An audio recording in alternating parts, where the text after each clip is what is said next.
नमस्कार, आपका स्वागत है। दोस्तों, भगवान श्री कृष्ण वास्तुशास्त्र का विशिष्ट ज्ञान रखते थे।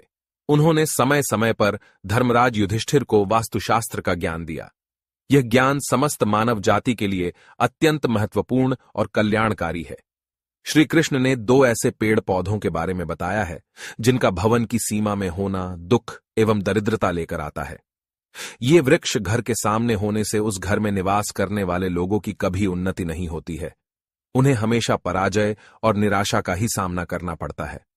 दोस्तों, वास्तुशास्त्र के अनुसार वृक्ष तथा पौधे हमारे भवन की सुंदरता को बढ़ाते अवश्य है, साथ ही ये वातावरण को शुद्ध रखते हैं। वृक्षों से सकारात्मक ऊर्जा का संचार होता है, जो हमारे जीवन के लिए अत्यंत आवश्यक होती है। वृक्ष नकारात्मकता को कम करके वातावरण को अधिक सकारात्मक बनाने का कार्य करते हैं। घर के सामने शुभ पेड़ पौधे लगाने से घर में बरकत आती है। साथ ही ये पेड़ पौधे कई प्रकार के वास्तु दोषों को नष्ट करते हैं। घर के आंगन में खड़े वृक्ष देवताओं के समान हमारे घर की रक्षा करते हैं। इसीलिए हमारे पुराणों और शास्त्रों में भवन की सीमा में कुछ शुभ वृक्षों का रोपण करने की सलाह दी गई है। आज हम जानेंगे हमारे घर की सीमा में कौन से वृक्ष तथा पौधे होने चाहिए और कौन से वृक्ष नहीं होने चाहिए। जैसे कुछ वृक्षों को शास्त्रों में शुभ बताया गया है, उसी प्रकार से वास्तुशास्त्र में अशुभ वृक्षों तथा पौधों का वर्णन मिलता है। इन वृक्षों का घर की सीमा में होना अशुभ और अमंगलकारी होता है। ये वृक्ष घर के सामने होने से दुख तथा दरिद्रता का ही सामना करना पड़ता है। इन वृक्षों के सानिध्य में रहने पर धन का नाश होता है, शत्रुओं में वृद्धि होती है, मनुष्य अपना मान सम्मान तक खो देता है। इसीलिए यदि आपने भी जाने अनजाने में अपने घर के आंगन में अथवा घर के अंदर ऐसे वृक्ष तथा पौधे लगाए हैं, तो बिना देरी किए उन्हें तुरंत हटा देना चाहिए। तो चलिए जान लेते हैं मनुष्य को कौन से पेड़ लगाने चाहिए और कौन से नहीं। सबसे पहला है पीपल का पेड़। किसी जलाशय के समीप पीपल का वृक्ष लगाने वाले मनुष्य को जो फल मिलता है वह सैकड़ों यज्ञों के समान होता है। जब पीपल के पत्ते उस जलाशय में गिरते हैं तो वे पिंड के समान होकर पितरों को तृप्ति प्रदान करते हैं। इससे सभी प्रकार के पितृ दोष समाप्त हो जाते हैं। श्री कृष्ण कहते हैं, जो मनुष्य नित्य स्नान करके पीपल को स्पर्श करता है वह सभी पापों से मुक्त होता है और कभी पराजित नहीं होता है। पीपल को स्पर्श करने से लक्ष्मी की प्राप्ति होती है और उसकी प्रदक्षिणा करने से आयु में वृद्धि होती है। पीपल की जड़ में श्री विष्णु, तने में शिव जी और अग्रभाग में ब्रह्मा जी स्थित रहते हैं। सोमवती अमावस्या के दिन पीपल को प्रणाम करने से जो फल मिलता है वह 1000 गाय के दान के बराबर होता है। इस संसार में पीपल के समान कोई वृक्ष नहीं है। साक्षात श्री हरि इस वृक्ष के रूप में पृथ्वी पर विराजमान है। पीपल के वृक्ष को चोट पहुंचाना अथवा उसकी टहनी तोड़ना महापाप माना गया है। ऐसा मनुष्य एक कल्प तक नरक में रहता है और जो पीपल को जड़ से काटता है उसका कभी नरक से उद्धार नहीं होता है। दूसरा है आंवले का वृक्ष। श्री कृष्ण कहते हैं, आंवले का फल समस्त लोकों में प्रसिद्ध और परम पवित्र है। आंवले को लगाने से स्त्री और पुरुष जन्म मृत्यु के बंधन से मुक्त हो जाते हैं।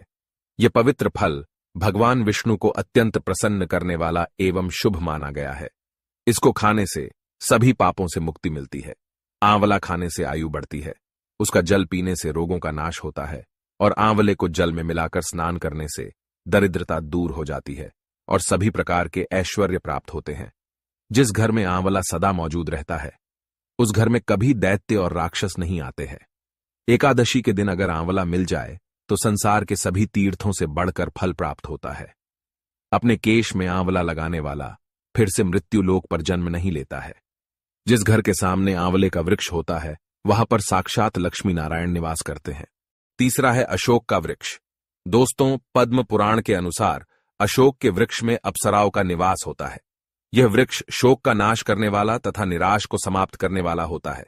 इस वृक्ष को घर के पास लगाने से घर में सुख शांति बनी रहती है।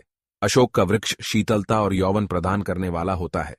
मां लक्ष्मी ने जब देवी सीता के रूप में अवतार लिया था तब रावण द्वारा अपहरण करने के बाद उनका वास अशोक वाटिका में था।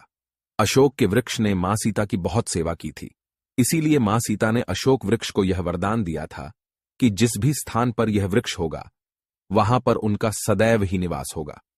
चौथा है पाकड़ का वृक्ष। पद्म पुराण के अनुसार प्रत्येक मनुष्य को पाकड़ का वृक्ष अवश्य लगाना चाहिए। यह वृक्ष लगाने से जो फल मिलता है वह महायज्ञ के समान होता है। कलयुग में मनुष्य यज्ञ नहीं कर पाएंगे, इसीलिए उन्हें एक पाकड़ का वृक्ष अवश्य लगाना चाहिए। 5वां है नियम का वृक्ष। पद्म पुराण के अनुसार नियम का वृक्ष लगाने से सूर्य देव प्रसन्न होते हैं। नियम का वृक्ष आयु प्रदान करने वाला माना गया है। इसे घर के पास लगाने से नाना प्रकार के रोगों से छुटकारा मिलता है। मां लक्ष्मी को नीम के पत्ते अत्यंत प्रिय होते हैं, इसीलिए वह नीम के वृक्ष के पास निवास करती है। घर के सामने नीम के वृक्ष का रोपण करने से धन संपत्ति की प्राप्ति होती है। 6वां है जामुन का वृक्ष। यदि कोई मनुष्य कन्या प्राप्ति की कामना करता है तो उसे जामुन का वृक्ष अवश्य लगाना चाहिए। पद्म पुराण के अनुसार जिस मनुष्य के घर के सामने जामुन का वृक्ष होता है, उसके घर में कन्या का जन्म होता है, जो कुल का गौरव बढ़ाती है। 7वां है बेल का वृक्ष। पद्म पुराण के अनुसार बेल के वृक्ष में भगवान शिव और गुलाब में देवी पार्वती का निवास है। इसीलिए अगर बेल के वृक्ष के पास गुलाब का पौधा लगाया जाए तो शिव पार्वती का आशीर्वाद प्राप्त होता है। उस घर में कभी दुख दरिद्रता नहीं आती है, उस घर में कभी अकाल मृत्यु नहीं होती है और कोई स्त्री विधवा नहीं बनती है। 8वां है नारियल का पेड़। नारियल का पेड़ लगाने से पुरुष अनेक स्त्री का पति बनता है। नारियल किसी भी धार्मिक अनुष्ठान का आवश्यक अंग होता है। यह अत्यंत शुभ माना जाता है। घर के आंगन में नारियल का पेड़ होने से उस घर में हमेशा शुभता होती है और उस घर के सदस्यों का समाज में बहुत मान सम्मान होता है। सुंदर पत्नी की कामना करने वाले मनुष्य को अनार का वृक्ष लगाना चाहिए। पलाश का पेड़ ब्रह्म तेज प्रदान करता है, इसीलिए इसका रोपण अवश्य करना चाहिए। वंश वृद्धि और संतान प्राप्ति की कामना करने वाले मनुष्य को अंकोल का वृक्ष अवश्य लगाना चाहिए। अगर मनुष्य किसी बीमारी से पीड़ित है तो उसे खैर का वृक्ष लगाना चाहिए। खैर का वृक्ष लगाने से बड़े बड़े रोग नष्ट हो जाते हैं। ये वृक्ष आरोग्य प्रदान करने वाला होता है। कुंद अर्थात मोगरे के पेड़ में गंधर्व निवास करते हैं, इसीलिए इस पौधे का रोपण अपने घर के पास करने से कार्यों में सिद्धि और शुभ फलों की प्राप्ति होती है। खासकर कला के क्षेत्र में काम करने वाले लोगों को यह पौधा अवश्य लगाना चाहिए। यदि किसी मनुष्य को चोर और लुटेरों का भी सता रहा है तो उसे अपने घर के पास बेंत का वृक्ष जरूर लगाना चाहिए। यह वृक्ष चोर लुटेरों को भयभीत करता है और घर की रक्षा करता है। चंदन और कटहल के वृक्ष पुण्य और लक्ष्मी प्रदान करते हैं। इन वृक्षों का रोपण करने से दुख दरिद्रता समाप्त हो जाती है। केले का पेड़ भी बहुत शुभ होता है और यह घर में सुख समृद्धि और खुशहाली लाता है। केले के पेड़ में भगवान विष्णु का वास होता है, इसलिए घर में केले का पेड़ होने से घर में धन की कमी नहीं होती है। हर श्रृंगार के पौधे को पारिजात भी कहा जाता है। इस पौधे की उत्पत्ति समुद्र मंथन के समय हुई थी और मां लक्ष्मी भी समुद्र मंथन से ही प्रकट हुई है। इसीलिए पारिजात के पौधे का बहुत अधिक महत्व है। यदि इस पौधे को अपने घर पर लगाते हैं तो आपको मां लक्ष्मी की विशेष कृपा प्राप्त होगी। मनुष्य को कभी भी ताड़ का वृक्ष नहीं लगाना चाहिए। ताड़ का वृक्ष संतान का नाश करने वाला होता है।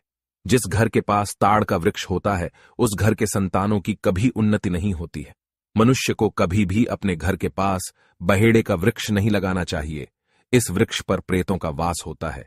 जो मनुष्य बहेड़े का वृक्ष लगाता है वह प्रेत बन जाता है। इसके नीचे बैठकर कभी पूजा पाठ भी नहीं करना चाहिए। सुंदर पत्नी की कामना करने वाले पुरुष को दाख का पेड़ लगाना चाहिए। अगर किसी मनुष्य को शत्रुओं का भय सता रहा है तो उसे केवड़े का वृक्ष लगाना चाहिए। यह शत्रुओं का नाश करने वाला होता है। तो दोस्तों, इस प्रकार से शास्त्रों में इन पेड़ पौधों के बारे में बताया गया है। उम्मीद है आपको यह जानकारी अच्छी लगी होगी। वीडियो को लाइक जरूर करें, कमेंट में जय श्री कृष्ण अवश्य लिखें, साथ ही चैनल को सब्सक्राइब करें। आप सभी का धन्यवाद।